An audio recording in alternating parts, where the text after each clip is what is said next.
The RehaCom module Topological Memory trains short-term memory and recall. The training with this module is indicated for patients with memory impairments after neurological diseases, such as stroke, traumatic brain injury, brain tumour, morbus Parkinson's, and multiple sclerosis, as well as for patients with psychiatric, gerontopsychiatric and other diseases, such as depression, addiction diseases, and learning disorders. Stable focus and sustained attention are preconditions for memory training. External memory aids are recommended for severely impaired persons. Before starting the training module, it is possible to individualize the training parameters. Via the therapist menu, one can adjust the level of difficulty, duration of session, instructions and help, or stressors according to the patient's needs.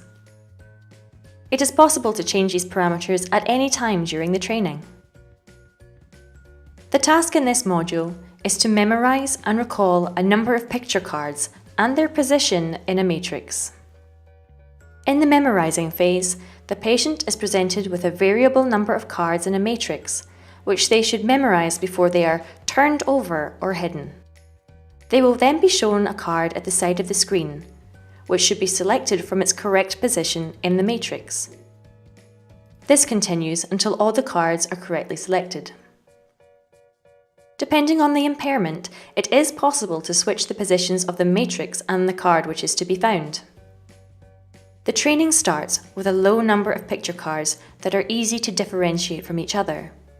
With rising difficulty, there will be more objects in a larger matrix. Eventually, the image cards will become simpler geometric shapes which are harder to differentiate. RehaCom works auto-adaptively. The difficulty level will rise or fall depending on the patient's performance. The performance bar illustrates this development. With each change in level, the user will receive an additional feedback. At the end of a training session, RehaCom will create an evaluation graph. Training results will always be saved automatically. The patient will continue from this stage when starting the next training session. Please find further information on our website.